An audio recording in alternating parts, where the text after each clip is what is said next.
8:14. Seguimos aquí, Alex Comuniqueros en directo, ahora para hablaros de este libro, que está muy bien. La cueva del mono, las 7 piedras de la sabiduría, de Jenny Moix, novela finalista de la 7ª edición del premio Feel Good, además editado por una editorial que seguimos muy de cerca, como es Plataforma, una editorial que nos encanta, que hacen libros en nuestra línea, que hablan de la psique, hablan del humanismo, hablan de cómo superar los envites, retos, desafíos de la vida, con una excelente gestión emocional. Jenny Moix, ella es doctora en psicología, profesora titular de la Universidad Autónoma de Barcelona, fue colaboradora además del País Semanal durante 10 años, divulga y escribe sobre psicología. Jenny, bienvenida. Bueno, yo estoy encantada de estar aquí, ¿eh? El encantado soy yo, además, viene siempre muy bien acompañada. Yo siempre voy con mi mono, siempre, a todos los lados, a las conferencias, a muchas de las clases que doy, si tengo que hablar de la cueva del mono, siempre con el mono al lado. Qué bueno. ¿Qué simboliza el mono? Mira, el mono simboliza la mente. O sea, este simbolismo es una metáfora que no es mía, es budista, que los budistas dicen que los monos saltan de rama en rama como la mente de pensamiento en pensamiento. Y entonces yo he cogido esta metáfora de la mente y la he alargado. Hay muchas otras características de la mente de las que hablo en el libro. Este libro que es una fábula, ¿no? Una fábula, claro, siendo profesora de la Universidad Autónoma de Barcelona, ¿por qué escribir una fábula, no? Es decir, porque siempre pensamos los profesores son muy sesudos, muy serios, todo muy... Pues mira, me gusta mucho que me digas esto, porque la verdad es que me ha costado dar el paso. O sea, los otros libros que escribí eran libros más de psicología, que se explicaban experimentos científicos, aunque también anécdotas. Era una cosa así como mezclada, ¿no? Pero, porque como muy bien dices tú, en la universidad siempre hablamos en plan muy riguroso, pero llega un momento que lo que tienes que decir se puede comunicar mejor a través de una fábula que no a través de un libro más sesudo. O sea, yo lo que quiero con este libro es que llegue a todo el mundo, incluso a adolescentes. Adolescentes. ¿Por qué adolescentes? Es una etapa difícil, ¿no? La de la adolescencia. Es una etapa en que, claro, se está acabando de configurar la personalidad, entramos en el mundo adulto. Es una etapa en la que es un dato que se oculta, la prensa no habla mucho de ello, porque dice que eso no vende. Hay mucho suicidio entre los adolescentes también. Por lo tanto, es muy importante que tengan una buena gestión emocional, gestión mental. Mira, lo que dices es totalmente cierto. Yo lo escribí pensando en adultos, pero luego me encontré con la sorpresa de adolescentes que lo habían leído y les había gustado, porque en la adolescencia es esa etapa que queremos profundizar en nosotros mismos, que muchas veces nos gusta la filosofía, la psicología, es esa etapa como que despertamos. Y el libro permite que un adolescente entienda cómo es la mente. Aparte, tú has dicho algo, lo del suicidio. Y el libro indirectamente trata un poco también del tema, muy indirectamente. Muy directamente. Muy indirectamente. No quiero hacer ningún spoiler. Sí, pero indirectamente sí. Dices algo en el libro muy interesante, es algo que aquí en el programa muchas veces también lo recordamos, y es que la memoria es cambiante y además poco fiable, ¿eh? Los recuerdos que tenemos muchas veces, el trauma que se genera de un recuerdo, que muchas veces no tiene por qué ser así. Es decir, la realidad a veces es muy diferente a lo que recordamos, pero el impacto emocional que nos produjo en su momento ya generó un trauma. Si lo recuerdas realmente dices, pues no hubo para tanto, pero en aquel momento nos impactó de tal manera que vivimos una mentira realmente, ¿no? Totalmente. A ver, que el recuerdo es algo que no nos podemos fiar. Por ejemplo, se ha visto mucho ahora y hace unos años, que los crímenes, muchas veces el ADN del criminal nos da pistas de quién es. Mucha gente que estaba en la cárcel por testigos que lo habían señalado fue él el asesino, han salido porque no había sido el asesino. No gente que quería acusar a otro falsamente, que realmente en su memoria era así. La memoria es muy poco fiable y aparte cambiante. Tú depende del fin. Fíjate, a veces vemos una película en la tele y el final es un final sorprendente. Entonces, cuando el final gira hacia un lado, tú revives toda la película y la ves de otra forma. creo que tenemos que ser muy humildes y aceptar esto, sobre todo cuando hablamos con gente, que fíjate que cuando hablas con personas, no, porque esto pasó así, no, esto fue de la otra manera. Tenemos que ser muy humildes y decir, mira, yo pienso, me parece, y siempre pensar, bueno, es que igual la razón la tiene el otro, porque tú estás convencido que lo que te dice tu memoria es la verdad, estás convencido, pero no tenemos este gesto. Fíjate qué poca humildad tenemos cuando nos enfuruñamos tanto. Tenemos que siempre decir, en mi opinión, me parece que fue así, y pensar que igual la memoria del otro en este caso está funcionando mejor que la tuya. O sea, la memoria es frágil, necesitamos ser más humildes para vivir mejor. Sí, humildes en el sentido de reconocer que mi memoria no tiene por qué ser fiable al 100%, que puedo estar equivocado, que puede que ese recuerdo sea una fusión de dos recuerdos, o simplemente es algo que yo creo que pasó y que en realidad no pasó. Es que fíjate, has dicho una cosa para mí esencial. Tenemos que ser más humildes para vivir mejor.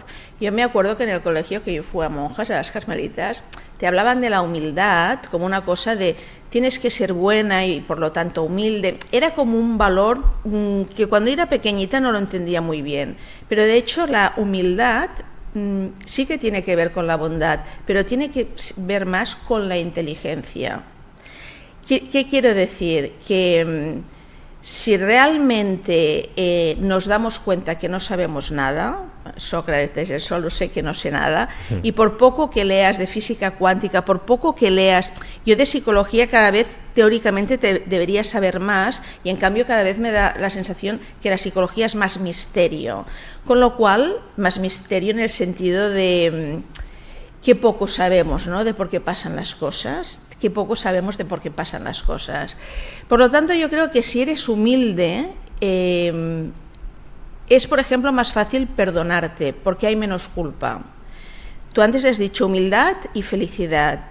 Si eres humilde, hay menos culpa, porque la culpa ¿de dónde viene? De pensar que yo sé por qué la gente o yo actúo así, de pensar yo puedo controlarlo todo, y entonces cuando no puedes controlarlo todo es cuando te flagelas, te culpas. Es decir, que la humildad también nos ayuda a vivir con menos culpa y a perdonarnos más.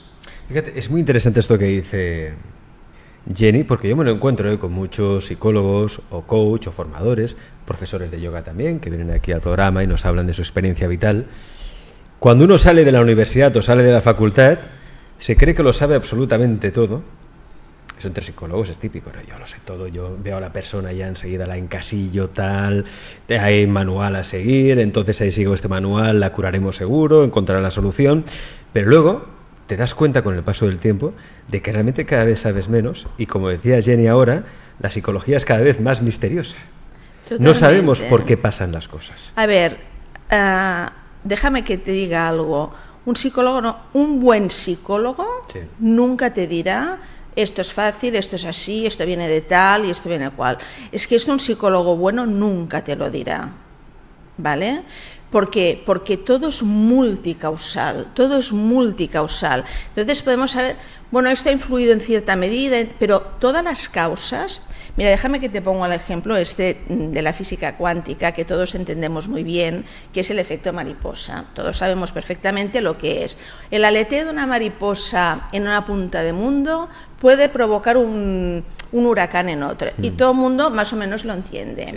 Pero si te dijeran, Alex, que el aleteo de una mariposa puede influir en tu estado de ánimo, dirías, no, el aleteo de una mariposa, no, como si tú no formaras parte de todo, como si tú fueras una cosa aislada. Vale, sí, un aleteo puede provocar un huracán, pero a mí no me mueve un pelo. Pero es que es así, o sea, cualquier cosa nos puede afectar. Entonces, no podemos caer en el reduccionismo. Bueno, caemos cuando más o menos queremos navegar por este mundo, pero bueno, todo es multicausal, un misterio. Jenny, tu libro, La cueva del mono, las 7 piedras de la sabiduría. Claro, en este libro hablas de 7 piedras. ¿Qué simbolizan estas 7 piedras? Mira, en el libro, aparte de la introducción, hay 7 capítulos. Y en cada capítulo te explica una característica de la mente, ¿no? En este caso de un mono. Por ejemplo, una característica que todo el mundo sabe, que la mente da vueltas. Entonces, en cada capítulo, cuando el protagonista logra desapegarse del mono, cuando el protagonista se aleja de su mente, entonces se encuentra una piedra. Y esa piedra que simboliza la sabiduría. La sabiduría. Detrás de nuestra mente está la sabiduría. Entonces, cada piedra es un tipo de sabiduría diferente. La creatividad, sensibilidad, cada piedra es una sabiduría diferente. Me dejas que continúe, ¿verdad? Sí. Que no sé si me enrollo mucho o no. Adelante. Vale. Fíjate, ¿qué significa esto de la sabiduría? Porque esto de la sabiduría, muchas veces hablamos de la sabiduría, pero no sabemos muy bien a qué se refiere. Nuestro cerebro en cada momento está percibiendo una cantidad de estímulos de forma inconsciente y subliminal que no nos enteramos. Es decir, por ejemplo, ahora si alguien está atento a lo que yo estoy diciendo, en su consciencia entra lo que yo estoy diciendo, pero el contacto de su zapato con su pie no le entra, el ruido de fondo no le entra.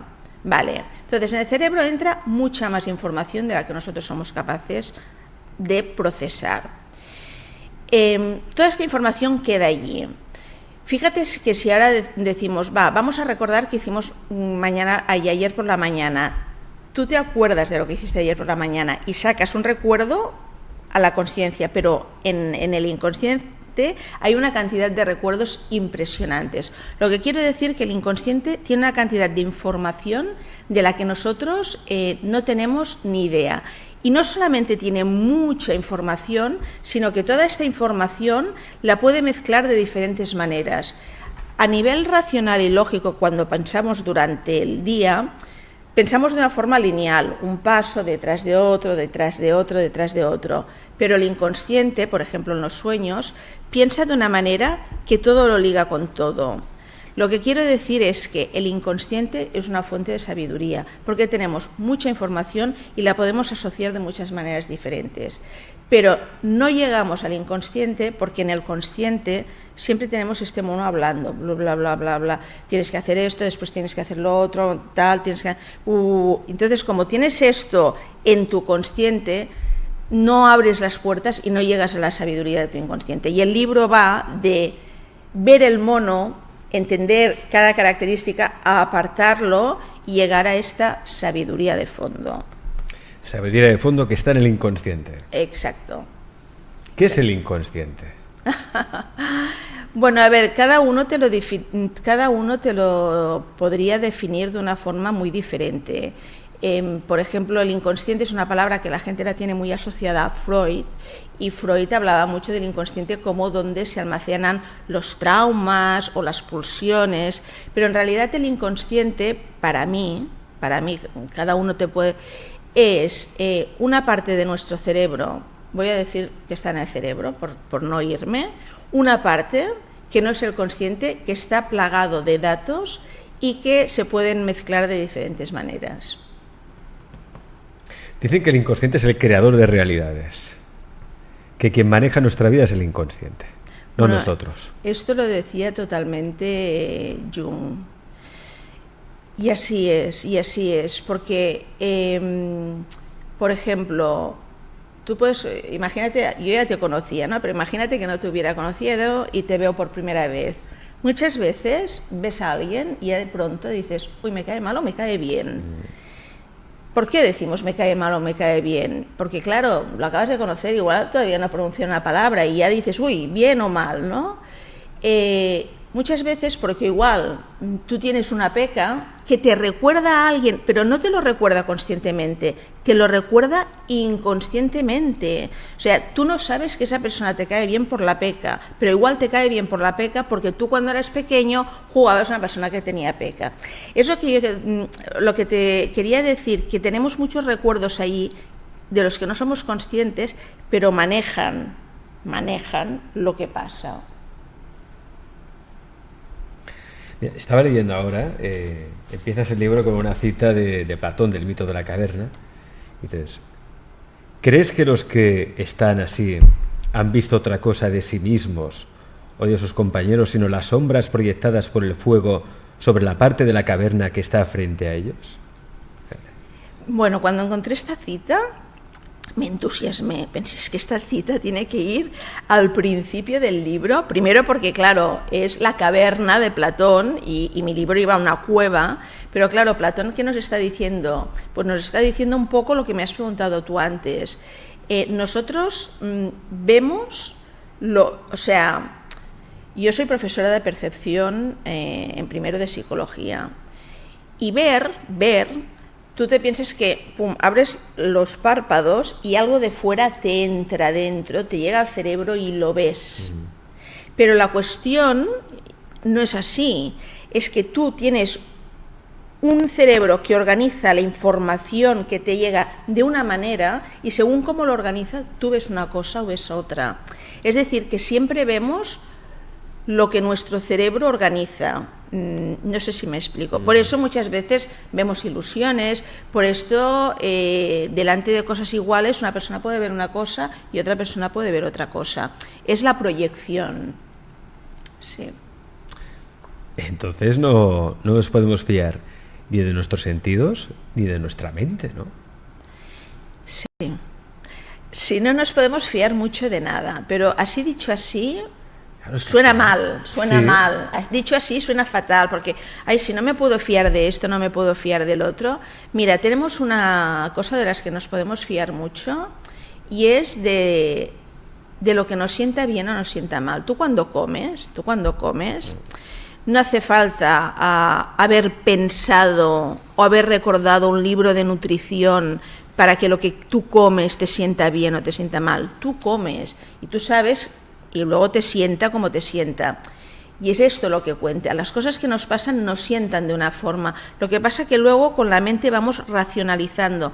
Es más, pero estamos desconectados de este sentimiento de esto me va bien, esto me va mal. Es todo como la forma en que pensamos. Mira, acabo de abrir el libro, se hace como el lichín, ¿eh? Ahora mismo abro el libro. Y fíjate lo que me sale aquí. Dice, sin miedo... todas las posibilidades se abrirán ante ti. Exacto.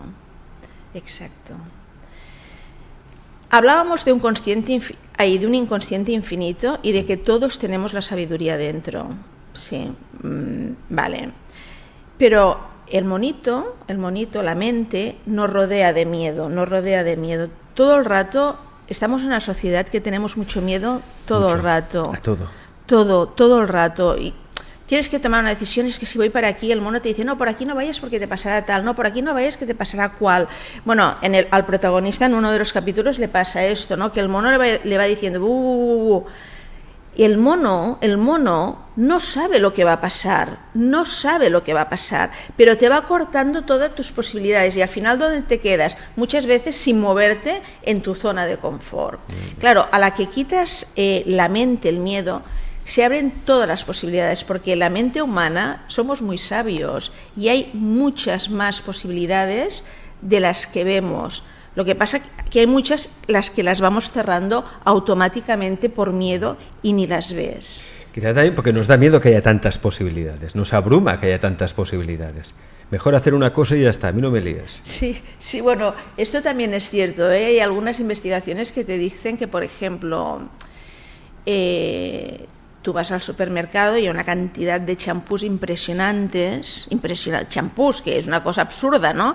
Igual te quedas ahí encallado porque, a ver, este me irá mejor que el otro, tal. Luego, cuando lo compras, tienes más posibilidades de arrepentirte, porque, claro, habían tantos que igual me he equivocado y el otro era mejor. Este está bien, pero igual el otro era mejor. Pero fíjate, estábamos hablando de champús. Imagínate cuando hablamos de tratamientos médicos. Claro, ¿cuál escojo, no? ¿Cuál escojo? Sí. Por no hablar de las relaciones también. Totalmente. Lo que pasa que déjame que te diga que ya sean relaciones o champús, sí. Lo que pasa luego depende de tu mono, siempre, porque el mono que llevas ahora lo vas a llevar después. Si tú coges un champú, como dice champú, o una pareja, y luego empiezas a pensar, es que otra hubiera sido mejor, es el mono el que habla, el que lo hace bueno, malo, bien, tal, el que te fustiga a ti mismo y tal, siempre es el mono. O sea, que lo que nos da miedo, en realidad, y esto es muy importante saberlo, lo que te da miedo no es lo que te va a pasar en el futuro, lo que te da miedo es lo que crees que el mono te va a decir en el futuro.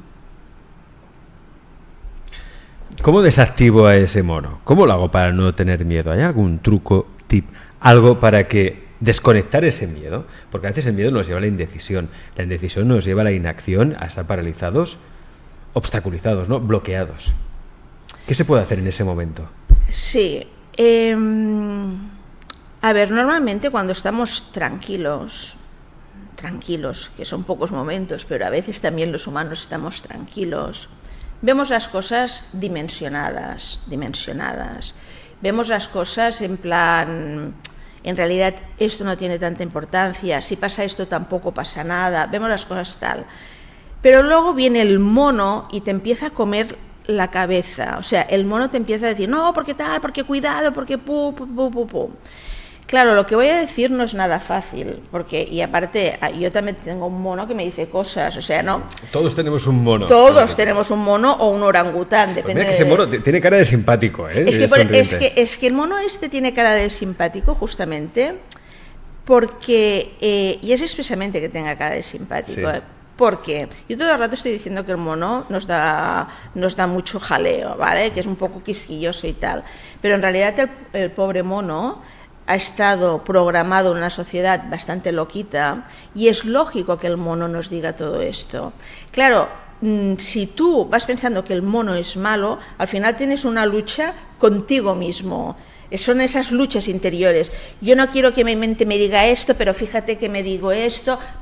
Claro, no me gustaría que alguien al leer mi libro entrara en una lucha interior contra el mono, porque en definitiva lo mejor que puedes hacer con tu mente es observarla y tener mucha compasión de tu mente. Observarla, intentar que no te hipnotice. Ten compasión del mono. Totalmente. Ten compasión del mono porque el mono está programado en esta sociedad. Y en esta sociedad, por ejemplo, que hay una serie de valores, por ejemplo, si tienes hijos, los hijos son lo primero, el valor de la juventud, que siempre tienes que estar guapo. En una sociedad así, ¿qué quieres que te diga el mono? Pues que tienes que estar más guapo y que si tienes hijos te tienes que sacrificar mucho por ellos. Pero es que el mono está en una sociedad que lo programa de esta manera. Pero fíjate, Jenny, a mí me encanta esto que utilices el mono, porque es una forma muy hábil y muy sabia precisamente de desidentificarse con la mente, ¿no? Es decir, mi mente no soy yo. Exacto. Ahí está mi mente. Exacto. Fíjate que cuando doy alguna charla siempre empiezo por un ejercicio que es muy sencillito y el ejercicio es estar 2 o 3 minutos en silencio. Yo hago sonar unas chinchinas para señalizar el principio y para señalizar el final. Y lo único que pido a la gente es que respire y esté atento a la respiración. Más fácil imposible. Pero es que de fácil no tiene nada. O sea, parece que, hombre, la Jenny, mira, solamente me ha pedido que me siente cómoda y que esté atenta a mi respiración. Pero es que al final no se puede. Tenemos el mono que te dice qué comer después cuando llegue a casa, qué me dijo aquel tal. No se puede. Entonces les digo siempre, bueno, tranquilos porque no podréis estar atentos y tenéis que ir sacando el mono, tenéis que ir sacando el pensamiento y volver a la respiración. Pero aquí viene lo interesante, que haciendo este ejercicio te das cuenta de que cada uno de nosotros somos 2. El mono que te habla, pero cuando tú te das cuenta de, ay, estoy pensando en esto, quito el pensamiento y vuelvo a la respiración, ese es señal que aparte de tu mono hay algo más que ve a tu mono. Y aquí está el yo observador, la mente y el yo observador. Es que si no tuviéramos yo observador, que normalmente el yo observador está dormido. Por esto hay tantos libros que se titula Despierta, estos títulos. ¿Qué significa? Que en lugar de ir siguiendo lo que te dice todo el rato tu mono, despierta y mira la mente como una cosa diferente. Qué fácil de decir y qué difícil de hacer, pero la teoría siempre es muy fácil. Y eso supongo que se entrena con meditación, con observación, centrarse en la propia respiración, ¿no? Si lo hiciéramos cada día, aunque fuera 2-3 minutos, cada día ese ejercicio, ¿no? De observar solo la respiración, creo que poco a poco iremos despertando, ¿no? Ese yo observador. Totalmente. Yo cuando medito, y ahora ya hace años que medito, cada día un poquito por la mañana, meditando no he conseguido, hay gente que meditando llega al nirvana, ¿no? O tiene experiencias místicas o tal. No, yo no he conseguido nada de todo esto, no he conseguido nada. ¿Qué he conseguido? Es como que me siento en mi cine particular y veo mi pantalla y me pregunto, bueno, a ver qué va a pasar hoy. Y entonces veo a mi mono, pero como si estuviera sentada en un cine y tuviera una pantalla y lo veo. Normalmente no lo vemos, normalmente te levantas por la mañana, el mono te empieza a hablar y tú lo vas siguiendo, pero no lo ves. Claro, la meditación es como verlo y te das cuenta de muchas cosas. Te das cuenta, por ejemplo, de que normalmente tu mono te dice muchas cosas del ego, de cómo te ven los demás. Ves que al menos en mi pantalla, unas tonterías. Y aparte, también te das cuenta de que si, por ejemplo, el mono te empieza a hablar de un email o de algo que tienes que hacer y te va diciendo esto es muy importante, muy importante, muy importante, casi te levantarías de la silla y te irías, porque ves la meditación que es absurda y el mono te logra convencer que te pongas a trabajar ya en aquel tema que es muy importante. Si logras sacar el mono y continuar respirando, la importancia del tema se va bajando. Pero sí, la meditación ayuda. Lo que pasa que, hay gente que no le va la meditación. No, si no te va la meditación tampoco pasa nada. La cuestión es observar. Sobre todo en momentos que sabes que te va a atacar el mono. Por ejemplo, el mono nos ataca muchas veces delante del espejo. Tú te pones delante del espejo y el mono no para de atacar, que esto, que lo otro, tal. Entonces, si ya sabes que es el mono, te miras y lo apartas. Es muy difícil de hacer, pero si tienes localizados momentos en que el mono ataca más, yo, por ejemplo, a mí, no sé por qué, en el sofá de mi casa, por la noche cuando estoy tranquila y tal, me viene el mono y siempre me dice algo malo. Mira, me pasa igual, por la noche, ¿eh? ¿Ves? Cuando estoy ahí, en principio, estoy descansado, relajado, tranquilamente. Es cuando viene el mono. Pero está muy bien saberlo, porque yo ahora que ya lo sé, mire, es que ayer me pasó otra vez. Ayer estaba en el sofá y no sé qué me dijo el mono, pero dije, no, es que estoy en el sofá, o sea, fuera, no es cierto. Y va bien saber en qué momentos te ataca y dónde te ataca. Coger el mono y lanzarlo lejos también es una manera de... Lo que pasa que, mira, es aquello que yo me acuerdo que un día en una entrevista el entrevistador cogió el mono y lo tiró. y sí, de la manera que hablo, tengo miedo de que se acabe pensando en que tienes que tirar el mono. Pero no, si tú te dieran un monito pequeñito como este, ¿qué harías? Lo mimarías, lo tratarías bien, tendrías paciencia, no le exigirías, porque a veces te lees un libro de psicología o de autoayuda o de cualquier cosa. Está lleno de exigencias. Claro, y tú... Hoy hablaba con una amiga mía que me decía, es que voy a dejar de leer estos libros. Ahora bien. Ahora bien, no. Este no, ¿eh? No, este libro sí, ¿eh? No, el libro de Jenny sí, ¿eh? No, pero fíjate que también... Obviamente es como... porque si interpretas que me están dando recetas y yo no sé hacer esto y esto es fácil, porque me están diciendo que es fácil... No es fácil. Entonces, todo es un proceso. Y aparte lo que tenemos que tener muy claro es que vamos a estar toda la vida aprendiendo. Haciendo un curso, leyendo un libro, tal, te vas orientando, pero estaremos toda la vida aprendiendo. Pensar otra cosa sería muy absurdo. Fíjate, Jenny, yo antes era un lector empedernido de todo tipo de libros, pero autoayuda sobre todo, pero llegó un momento en que me di cuenta que leer es una cosa y vivir es otra. Y te das cuenta que al final la vida está hecha para experimentar, para vivirla incluso a través del cuerpo, de las sensaciones, de lo sensorial, y ya está. Y observar las cosas de la manera más objetiva posible. Sí que es cierto que me siguen gustando los libros, pero como el tuyo, que es a través de la fábula, de la metáfora, donde se entienden mucho más las cosas. Porque habla con el lenguaje de la imaginación, que es el lenguaje del inconsciente, al fin y al cabo, ¿no?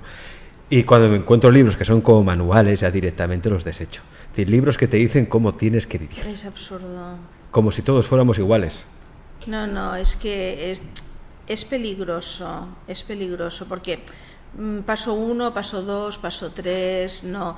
Todo lo que son clasificaciones, es que hay muchas cosas que es un peligro. Por ejemplo, muchas veces la gente quiere una etiqueta. La gente somos como cuadriculados, ¿eh? Sí. Tú dame una etiqueta de qué patología tengo yo. Porque a mí mucha gente me dice, oye, yo soy esto, yo soy lo otro. A ver, tú eres ni esto ni lo otro. ¿Por qué necesitas esta etiqueta? ¿Por qué necesitas? No, es que si luego soy esto, es paso 1, paso 2, paso 3. No. Porque es que es muy fácil verlo. Si realmente hubiera una terapia que funcionara tan bien, hoy estaríamos todos perfectos. ¿Entiendes lo que te quiero decir? No es paso 1, paso 2, paso 3. Todo es mucho más profundo que estas simplicidades. Oye, ya que hablamos de la memoria, de la fragilidad de la memoria no solo es mental, está la memoria corporal también. De hecho, bueno, se dice que los traumas están en el cuerpo y que la liberación de determinadas zonas corporales, o tocando algunos puntos corporales, o trabajando algunos puntos corporales del cuerpo, se libera el trauma, que se supone que es solo mental. Sí, mira, yo no te puedo hablar mucho de este tema porque no es mi especialidad, pero es así. Esto se ve muy bien, ya no hablando de trauma, sino hablando de emoción. Cuando tú tienes una emoción, y a veces hacemos ejercicios con los alumnos y tal, la gente dice, estoy triste, estoy alegre, estoy resentido, estoy tal, y cuando tú le preguntas, ¿en qué parte del cuerpo lo notas?, a las personas nos cuesta mucho. No tengo culpa. Bueno, pues si dices culpa o resentimiento o alegría o tal, ¿dónde lo notas? Y está muy bien hacer el ejercicio de, por ejemplo, tumbarte en la cama y pensar en algo que te provoca miedo o cualquier cosa, ¿no? Y ver dónde lo sientes, notar dónde, ostras, pues a veces lo puedes sentir por aquí, lo puedes sentir en muchos sitios del cuerpo. A veces es una cosa que está quieta, a veces es algo que se mueve. Y si tú observas aquello, observas, vas viendo cómo se va debilitando. Si no se debilita, presta atención porque es seguro que has subido a la mente, el mono te ha dicho algo y aquello ha aumentado. Pero si sacas el mono, en los animales se ve muy claro. Los animales, cómo viven las emociones. Un gato tiene miedo, vive el miedo y cuando ha pasado la situación se le va el miedo. Nosotros tenemos miedo, pasa la situación y seguimos teniendo miedo. ¿Por qué? Porque vamos recordando la situación, vamos alimentando. Deberíamos aprender de los animales de vivir las emociones de esta manera, vivirlas y dejarlas pasar. Ya está. Hablas de las emociones. Mira, precisamente hay un capítulo en tu libro, es el número 5, y dices, el mono culpabilizador y el rubí, y finalizas con una enseñanza potente. Dices, observa tus emociones y te mostrarán qué hay dentro de ti. Es decir, no se trata de anestesiar las emociones, ¿no? Es decir, en el momento que yo tengo mucha tristeza, no sé cómo gestionarla, pues me tomo una pastillita y ya estoy, así me anestesio. Exacto. Hay que saber, ¿no?, transitar la tristeza, atravesar la tristeza.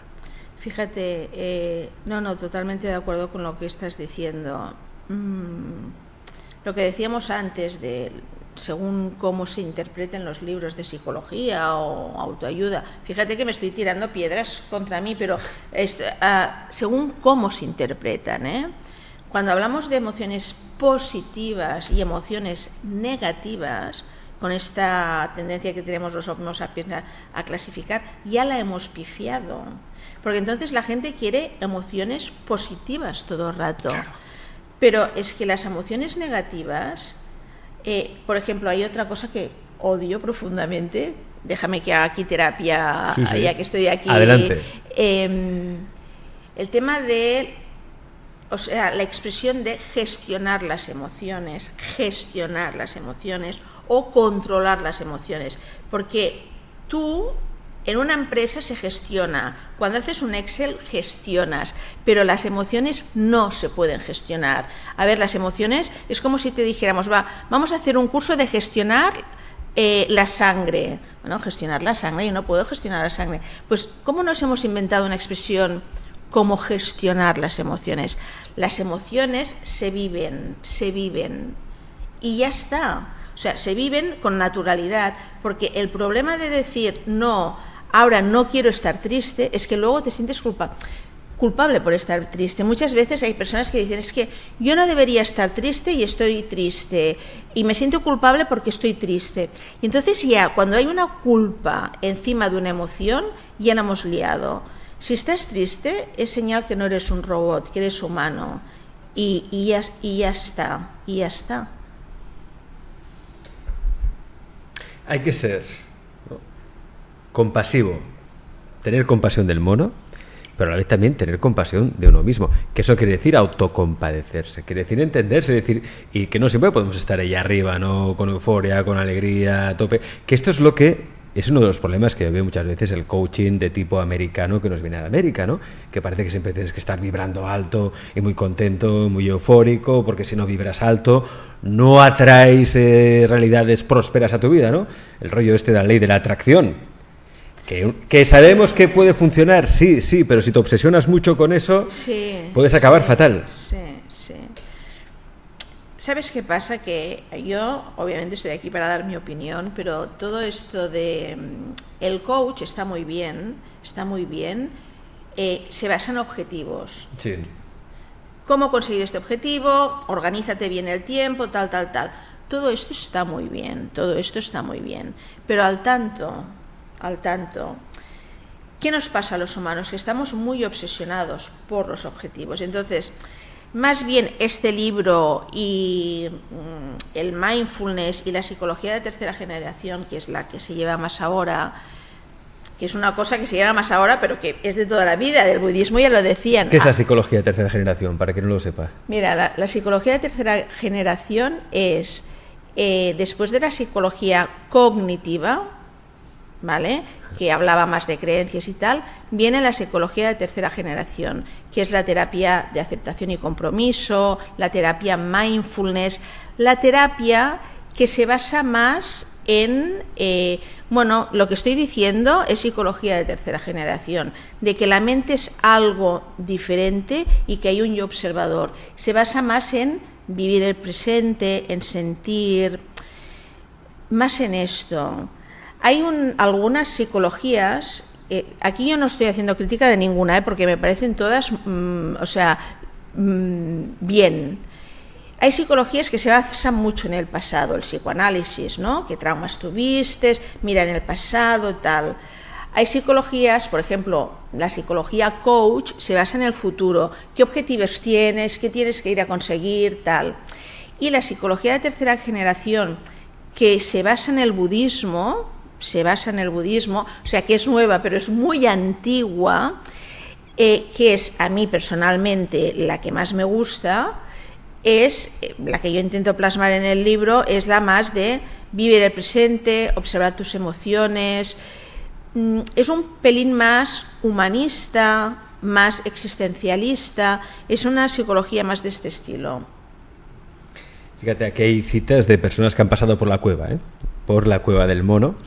Carl Gustav Jung: una vez que se ha hecho todo lo que se pudo hacer, queda todavía lo que se podría hacer si uno tuviera conocimiento de ello. Pero ¿cuánto sabe el hombre de sí mismo? Buda, que también pasó por la cueva del mono: al igual que la serpiente cambia de piel, debemos arrojar nuestro pasado una y otra vez. Morir en vida, ¿no? Muerte y resurrección en vida. Sí, pero dejar el pasado, esto que decíamos de esto que me pasa, ¿por qué es? Porque nosotros tenemos la cosa de que si vamos al pasado a buscar la causa, podemos cambiar la causa, pero es que el pasado está pasado, no está, y lo que tú pensarás del pasado es una cosa que te estás inventando del pasado. No puedes ir al pasado y solucionarlo. Si realmente somos humildes, nos podemos dar cuenta de que no podemos entender muchas emociones que tenemos. Da igual, no hace falta, pero ¿por qué estoy triste? ¿Por qué estoy alegre? ¿Por qué todo el rato nos preguntamos esto? ¿Por qué estoy triste? ¿Por qué estoy alegre? Pues mira, pues yo qué sé, lo vives y ya está, ¿no? Dicen que la felicidad es un invento que te lleva a la infelicidad. Totalmente. La palabrita felicidad se las trae. Eckhart Tolle, que también pasó por la cueva del mono, dijo: la mente es un instrumento excelente si se utiliza correctamente. Si se utiliza erróneamente, sin embargo, se hace muy destructiva. Para decirlo con mayor precisión, por lo general, no la utilizamos en absoluto. Ella nos utiliza, el mono nos utiliza. No, es que, mira, a mí esta cita, bueno, claro, todas las citas que he puesto aquí me encantan, ¿no? Pero esta de Eckhart Tolle especialmente. Yo ahora muchas veces comparo el mono con el móvil. El mono con el móvil. Tú tienes un móvil, ¿vale? Y el móvil está perfecto. Con el móvil, con el smartphone, podemos hacer muchas cosas y está muy bien, tiene mucha capacidad y tal. Si tú utilizas el móvil, es fantástico. Pero si el móvil, que es lo que nos pasa a la gran mayoría, te utiliza a ti, ya lo hemos pifiado. Pues el mono es lo mismo. Claro que está bien pensar, tú te levantas por la mañana, te organizas el día y pones la mente en funcionamiento para organizar el día. Pero, por ejemplo, si ahora estoy hablando yo contigo, aquí concentrada contigo, porque quiero explicarlo bien para que la gente me entienda, me viene el mono y me habla, aquí ya el mono me sobra. Sergi Torres, un buen amigo de este canal, del programa, que además también ha pasado por la cueva del mono, dice: existe un estado de conciencia en el que nos damos cuenta de que allá donde miremos, lo que vemos no son personas, ni objetos, ni situaciones, sino lo que pensamos. Vemos nuestra propia mente como si fuera una cúpula formada por pensamientos que se sitúan encima de nosotros. Bueno, a mí Sergi Torres soy una gran fan, obviamente le he regalado el libro. Y esto que dice Sergi Torres es lo mismo que decía Platón al principio, en la primera cita que hemos leído. Es lo mismo, o sea, en realidad no nos relacionamos con las personas, nos relacionamos con los pensamientos que tenemos con las personas. Siempre nos relacionamos, en el fondo siempre nos relacionamos con nosotros mismos. Siempre nos relacionamos con nosotros mismos. A veces yo explico algo y me dicen: vale, sí, Jenny, lo que tú explicas está muy bien, pero claro, cuando yo llego a la oficina, los de la oficina, pues que los de la oficina no son los de la oficina, son los como tú ves los de la oficina. Siempre es una relación con nosotros. Como siempre aquí en el programa nos gusta recomendar sobre todo fábulas, incluso películas de dibujos animados, que suelen ser las más sabias, sobre todo si las hace Pixar, que suelen ser películas para niños y no tan niños. Hay dos películas, la de Dentro y Fuera, creo era. No, In and Out. Sí. Claro, no sé cómo es la traducción en español. Sí. Era... Ostras, ¿cómo se llamaba? No me acuerdo. Pero ya sé cuál quieres decir. Está muy bien porque habla de los sueños, de las emociones. Inside Out. Vale. Pues hablaba precisamente de las emociones, ¿no? De cómo alegría, la ira, la tristeza, En esta película además se ve, ¿no?, que es una niña que está entrando en la adolescencia. Y justo antes de entrar en la adolescencia todo era alegría. O sea, la emoción de la alegría era la jefa, la reina, la que lo llevaba todo. Pero de repente la tristeza empieza a tener un protagonismo más importante. ¿Pero qué hace la alegría? La alegría intenta tapar la tristeza, taparla, no darle protagonismo, pero resulta que solo la niña acepta los cambios, acepta su tránsito al mundo adulto y encuentra una plenitud cuando acepta la tristeza. Y le da el papel protagonista que también merece la tristeza. Fíjate qué bonito lo que acabas de explicar. No, es que esta película está muy bien. Y es así, es como abraza a todas las emociones, abrázalas a todas, totalmente. Fíjate, otra película de Pixar, Soul. Hombre, Soul. La vi hace poco y me encantó, sobre todo el final, que no lo diremos. No lo diremos. Pero sí que es importante decir que es una película que habla de la misión de vida. Que estas otras cosas del coaching también, ¿no? Es que tienes que encontrar tu misión de vida, desarrollarla cuanto antes. Fíjate que sin querer ir al final, pero esta película habla de lo que estábamos hablando antes, Sí. Habla de lo que estamos hablando antes. O sea que al final, y no lo diré exactamente, pero al final te viene a decir, cuidado con los objetivos, porque las pequeñas cosas del presente que ahí hay muchos simbolismos, no son piedras, son otras cosas, es lo que importa. Y la misión de vida es vivir. Tu misión en esta vida es vivir, experimentar, sentir. ¿Cuánto no nos más. cuesta? Muchísimo. ¿Cuánto nos cuesta? A veces yo estoy en mi jardín de mi casa, que hay unos árboles allí, la mar de bien y tal, ahí mirándole, digo, y con el viento, aquí hay una escena súper bien. Y obviamente empiezo a pensar. O sea, soy incapaz de mirar los árboles sin pensar. Entonces yo pienso, no, Jenny, tú mira los árboles, que es un ejercicio que se tiene que hacer. Mira los árboles y no pienses tanto. Pues eso, mirad los árboles, no penséis tanto, y leed buenos libros, ¿eh? No manuales de cómo tenéis que vivir o comportaros, que ya sabéis que eso no sirve de nada, sino libros que a través de la fábula, las metáforas, os hagan conoceros mejor, haceros esas preguntas, o de repente daros cuenta, ¿no?, de la presencia, de lo importante que es estar presente en esta vida. La Cueva del Mono, las 7 piedras de la sabiduría, ya en todas las librerías físicas y digitales, de Jenny Moix, hoy nuestra invitada en Alex Comunica. Jenny, gracias a ti por acompañarnos y gracias. ¿Le has puesto nombre al mono? ¿Tiene algún nombre? Pues mira, no le he puesto nombre. Muchas veces me lo preguntan y no le he acabado poniendo nombre. ¿Alex? Alex, mira, pues le puedes llamar Alex. El mono es Alex. Jenny, gracias. A ti.